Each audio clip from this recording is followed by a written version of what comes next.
भैया हम लोग का एक बहुत बड़ा तकलीफ है।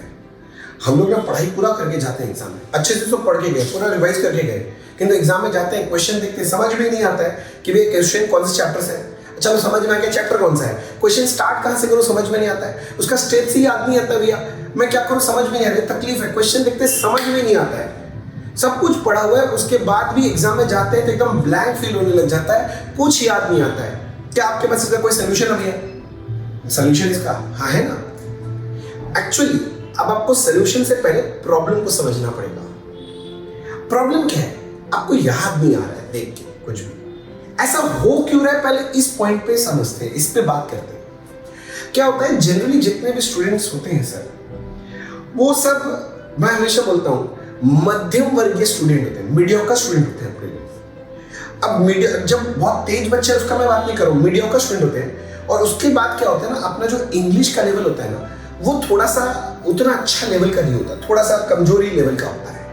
मैं जो देखता हूँ जनरल प्रॉब्लम है उसका बात कर रहा हूँ बच्चे का। तो इसका निवारण क्या है कि आप क्या करते हो, आप लोग ना सोल्यूशन पे स्टडी करते हो। मतलब मान लो मैं अकाउंट्स का एग्जांपल लेता हूँ, मान लो कोई एक क्वेश्चन है, एक गिवन क्वेश्चन है। अब जब अपने लोग बोलते हैं भैया क्लास में भी सॉल्व कर रहे हैं, घर में भी आप सॉल्व कर रहे हो, एक बार क्वेश्चन पढ़ा फटाफट से उसके सोल्यूशन को देखने चले जाते हो। एक बार क्वेश्चन पढ़ा सोल्यूशन और कर लिया, क्या सोचते हो गया बस। तो यही तो गड़बड़ी है। मैं हमेशा बोलता हूँ और मैं अपने क्लास में भी हमेशा बच्चों को यही चीज समझाता हूँ कि पहले क्वेश्चन अच्छे से पढ़ना पड़ेगा। अब क्वेश्चन पढ़ने का स्टाइल क्या है, जब ये बात आपको करना है जब घर में पढ़ाई कर रहे हो, एग्जाम में नहीं। हर क्वेश्चन को सॉल्व करने से पहले कम से कम 3 बार पढ़ना चाहिए। मिनिमम कितना बार? 3 बार। जब आप मान लो पहली बार ये सम कर रहे हो, पहली बार क्वेश्चन देख रहे हो, क्वेश्चन उठाया, पहली बार थोड़ा सा स्लोली धीरे धीरे समझ के पढ़ने का कोशिश, क्वेश्चन समझो पहले। फिर दूसरी बार फिर से धीरे धीरे पढ़ो, तीसरी बार हल्का सा पेस पकड़ के पढ़ो, उसके बाद जाके सोल्यूशन करना चालू करो। एक बार पढ़ के हो सकता है क्वेश्चन समझ में आपको लगता है मैं सोल्यूशन कर लूंगा, जब आप घर में प्रैक्टिस कर रहे हो, जब घर में सीख रहे हो तब का बात कर रहे हो। किंतु नहीं, प्लीज ऐसा गलती मत करना, तुरंत सॉल्व मत करना। क्या होगा, जब आप क्वेश्चन 3 बार पढ़ोगे और उसके बाद सॉल्व करने का कोशिश करोगे ना, और ये प्रैक्टिस में जब ले आओगे, सोचो एक बार नहीं 3 बार क्वेश्चन पढ़ रहे हो, तो क्वेश्चन का लैंग्वेज के साथ आप रूबरू होना चालू हो जाओगे। अब समझ रहे हो, क्वेश्चन के लैंग्वेज के साथ कंफर्टेबल होना चालू हो जाओगे, वो लैंग्वेज याद रहना चालू हो जाएगा दिमाग को। एक बार पढ़ोगे तो क्या चीज याद हो जाता है, एक बार पढ़ के कभी कुछ याद हुआ है नहीं। तो आपको तो क्वेश्चन का पैटर्न, क्वेश्चन का लैंग्वेज भी याद रखना है कि ये जो लैंग्वेज आएगा तो इसका ये मतलब है, ये लैंग्वेज ये मतलब है। इसीलिए तो क्लिक नहीं करता आपके, क्योंकि आपको क्वेश्चन ही नहीं पता होता ठीक से, आपने कभी क्वेश्चन पे ध्यान नहीं दिया। सोचो जब आप पढ़ाई करते हो, एक बार क्वेश्चन तो फट से उसका सोल्यूशन खोल के देखने लग जाते हो, कैसे होगा इसका आंसर। कभी ध्यान दिया क्वेश्चन कैसे पूछा है?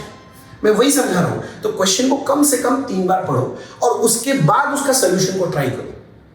और जब सोल्यूशन जब ट्राई भी करते हो ना, घर में जब पढ़ाई करते हो, तो आप लोग क्या करते हो, एक बार देखते हो नहीं समझ में आता है, फट से छोड़ के आप लोग उसका सोल्यूशन शीट देखने लग जाते हो कि वे सोल्यूशन देख लेते हैं, फट से कर लेंगे सॉल्व। वो भी गलत अप्रोच है बच्चे। आप जब क्वेश्चन 3 बार पढ़ लिया, एक बार खुद से ट्राई करो, जो भी स्टेप्स हो रहा है, गलत हो रहा है, होने तो कोई दिक्कत नहीं है। उसके बाद अगर एकदम नहीं हो रहा, आप लगा दिए मान लो 15 मिनट 20 मिनट, उसके बाद नहीं हो पा रहा है, उसके बाद जाके सोल्यूशन देखो। तो क्या जब आप ट्राई करोगे ना, कुछ स्टेप ठीक ठाक निकल जाएंगे, कुछ स्टेप थोड़ा ऊपर नीचे निकलेगा। आप समझ रहे हो मेरा बात? तो ये कर रहे हो ना जैसे, तो आप देखोगे कि आपको क्वेश्चन याद है, क्वेश्चन कई बार पढ़ ले रहे हो तो क्वेश्चन याद रहना चालू हो जाएगा।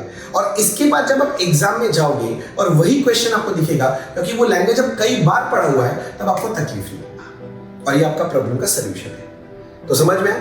कुछ शॉर्ट में बोलो, क्वेश्चन को कम से कम 3 बार पढ़ो, उसके बाद ही सोल्यूशन करो, जिससे कि एग्जाम में जाके 3 बार पढ़ने का जरूरत ना पड़े।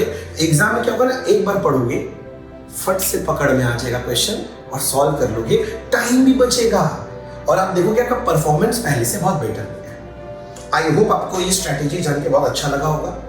अगर इससे रिलेटेड और भी कोई डाउट्स है तो आप हमें कमेंट बॉक्स में लिख के बताओ, मैं जरूर को जवाब दूंगा। इसके अलावा सब्जेक्ट रिलेटेड मैटर या पढ़ाई को लेकर कोई भी दिक्कत हो रहा है, आप कमेंट बॉक्स में मुझे लिख के बताओ क्या तकलीफ है, मैं आपको जरूर उसका सोल्यूशन देने का कोशिश करूंगा।